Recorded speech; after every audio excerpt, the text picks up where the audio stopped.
What's going on, everybody? Welcome back to the Fans View podcast. This week, I am lucky enough to be joined by an international pro wrestler, number 240 in the PWI Top 250 of 2024. She is a not one, but two-time Reality of Wrestling Women's Champion and current Reality of Wrestling Women's Champion. She is none other than Alex Gracia, the Pink Dream herself. Alex, how are you doing tonight? I am good. Thank you for having me on. We are so glad you had time to come on here. And before we even get started, I just want you to know, I know you're an Aggie.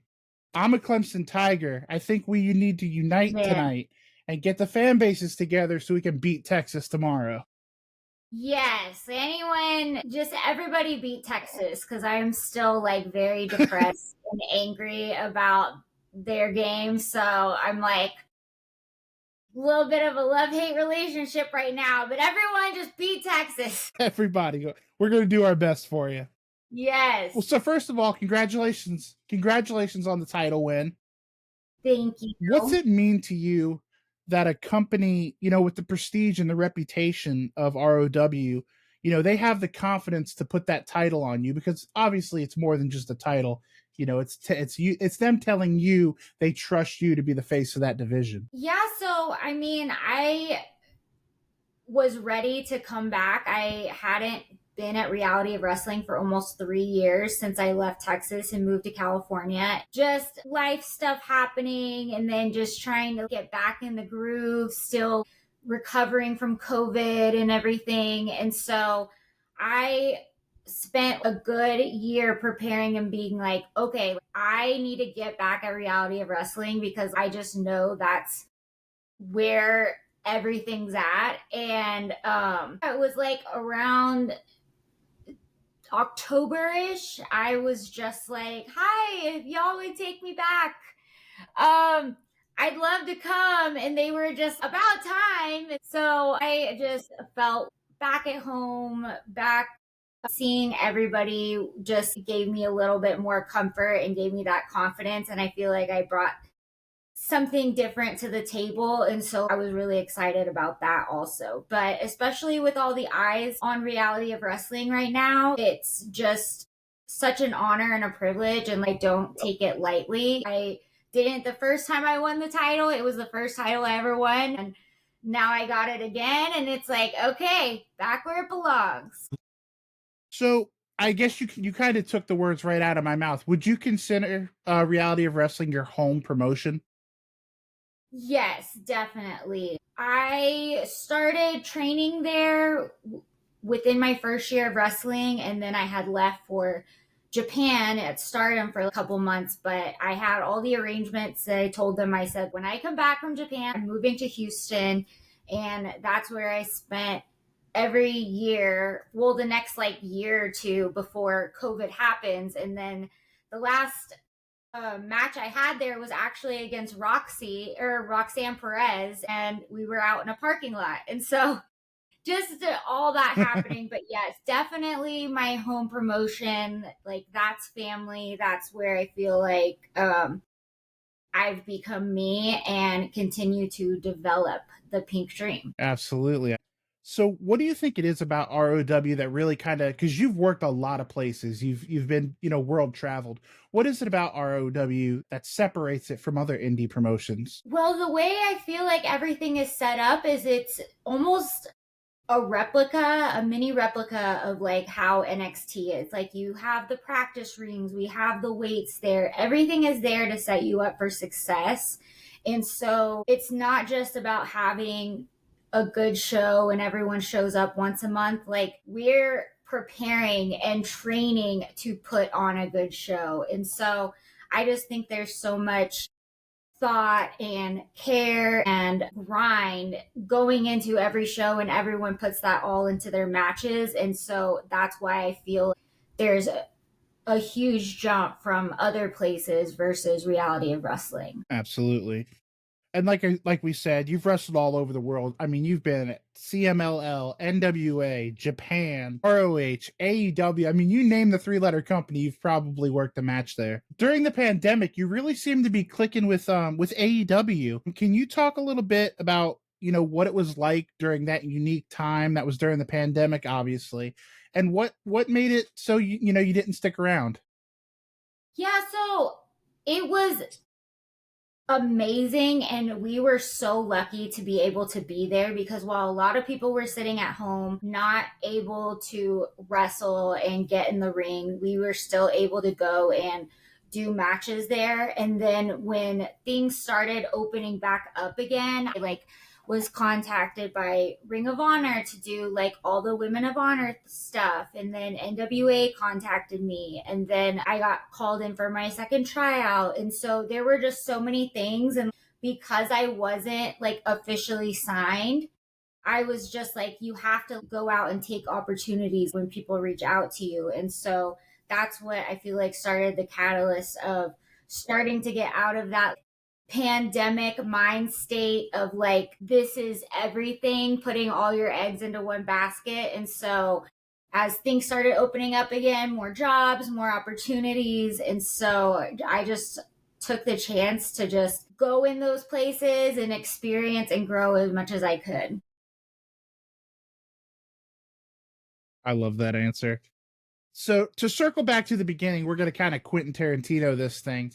I've seen you say in interviews before that you were kind of a late starter getting into the wrestling game. When did wrestling itself really capture you? Were you a fan when you were younger and just, didn't jump into the business until late? Or were you kind of a late bloomer to experiencing wrestling as a whole? So, I mean, growing up as a kid, I was exposed to it because like my brother like loved it and I always saw it. But so when I was younger, I played softball, and my dream and goal was always to go to the Olympics. And I was like, oh, I want to go play college and softball, and I want to be like Jenny Finch and this and that. And so the way we're just told things in our mind is that to be successful or to make it in life, you have to go to college, you have to go get a job, you have to go do this. And so that's what was always instilled in me. And I think when wrestling has always been mainstream, but especially when they started putting more of the women in the forefront, and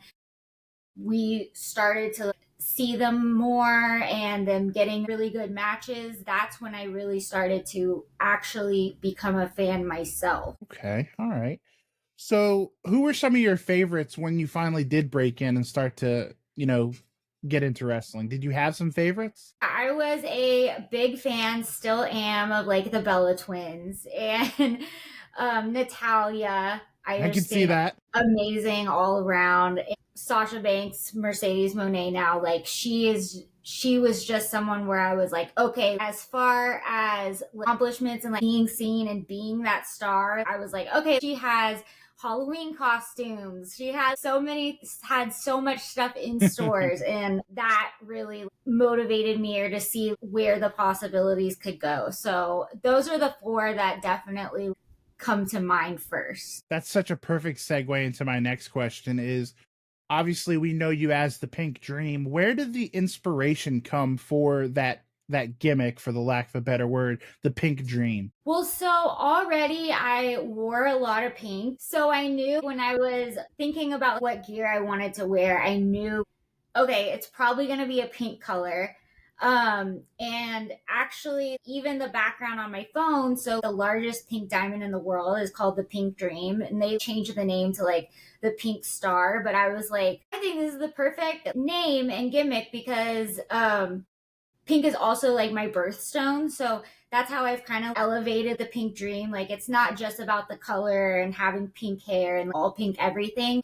It's an aura, it's an attitude, it's a vibe. And I think when I think of me and myself, I think of the color pink describing me, just all the different shades. And so that's where I'm like, oh yeah, the Pink Dream, even if I don't have the pink hair, this still works, and it's just even more meaningful than before. So it's like anyone could be a Pink Dream. You are the queen of segues too, because I have to ask, do we ever see the return of the pink hair?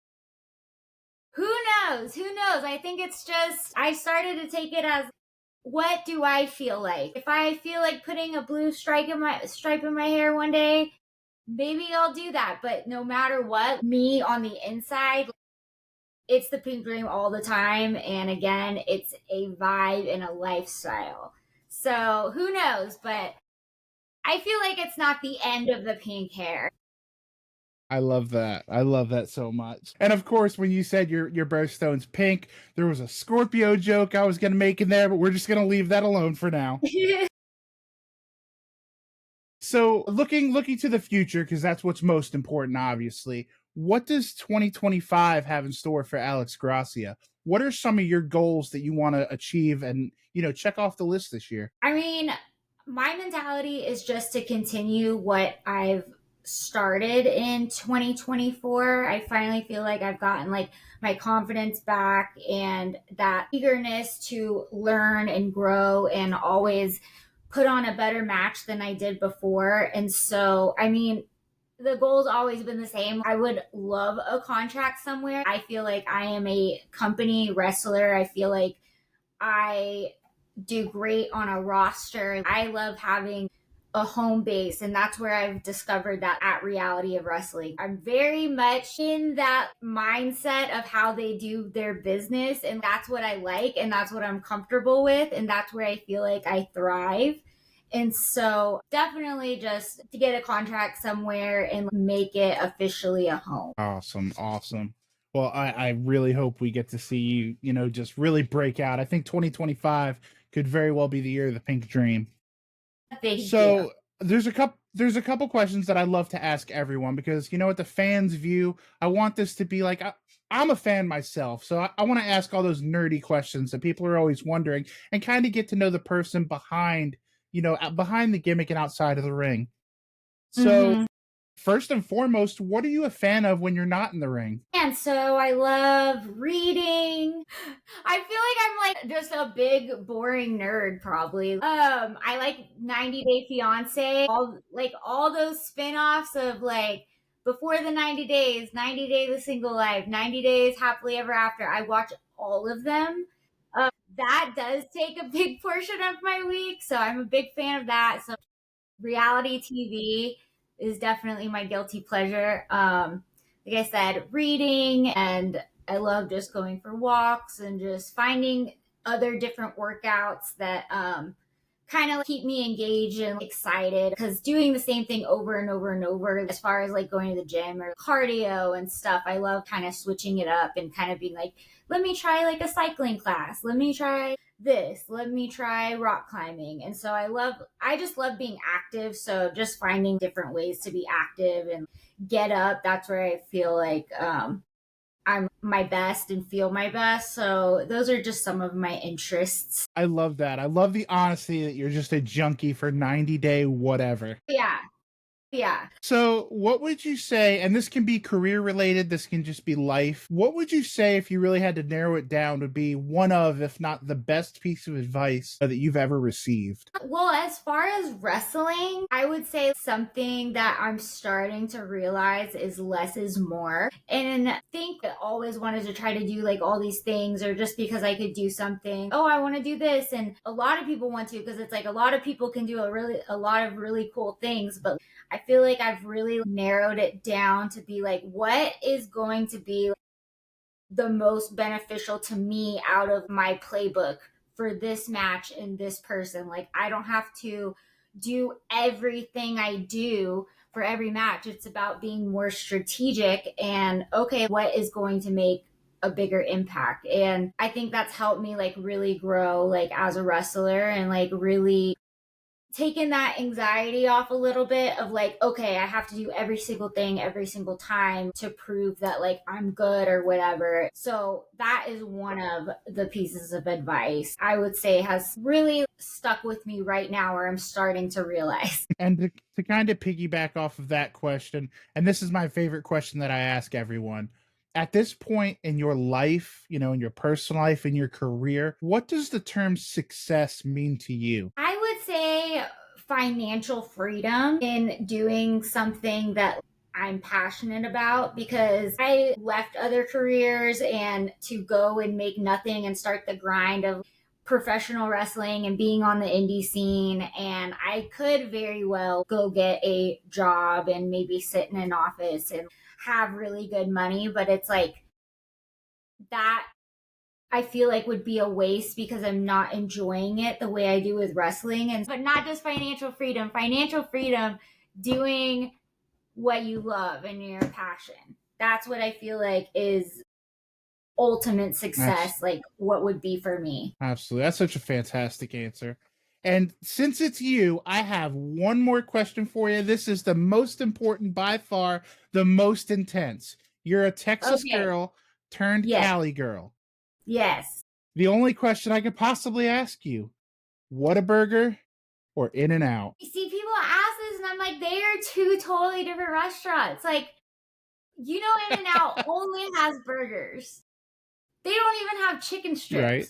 They only have burgers.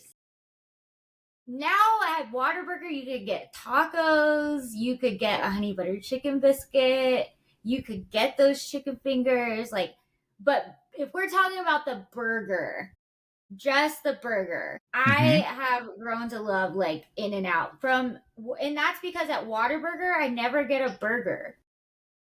I always get a honey butter chicken biscuit or chicken fingers. So I never choose the burger. I feel like there are other things I enjoy there more. So I would say the In-N-Out burger. That's fair, but I don't know if you're allowed back in the state of Texas. Again, nothing. Yeah, I don't know if they're going to let you back in Texas with that answer. A menu or what to eat every day. Whataburger for sure, because they have options. It's like any fast food restaurant. In-N-Out, you only can have a burger. Don't go there if you want anything else. You're only getting a burger there. I appreciate you having some fun with that. I thought, there's not many times you get a Texas girl turned Cali girl who can give you some real insight into that. Alex, where can people get a hold of you if they want to, support you, troll you, talk about that women's championship match? Where can people get a hold of you? Yeah, so on Threads and X and Instagram, it's all the same. It's at Alex Gracia 3. So you can go on any of those. I try to be active. I forget sometimes that I'm not active, but I'm getting better at that. But yeah, it's all the same throughout the board. So if you know one, you know all. Well, Alex, I want to tell you, thank you so much for taking the time. I know we had some struggles making this happen, but it was so well worth the wait. Yes, thank you for having me. It's so much fun. And hopefully soon, when you're not dealing with all the struggles that you guys are dealing with, we can do this again sometime. Yes, for sure. For 2025. There we go. That's our goal for 2025. We're going to get Alex on again. Yes, for sure. Well, thank you, Alex. We appreciate you so much here at the Fans View. And guys, make sure that you go show Alex some love. She is the Reality of Wrestling champion for the foreseeable future. That's not going to change anytime soon. So go give her a follow. Go show her some love. And as usual, don't forget to call your mom. We'll see you guys on the next episode. If you haven't liked or subscribed, you're going to be joking me.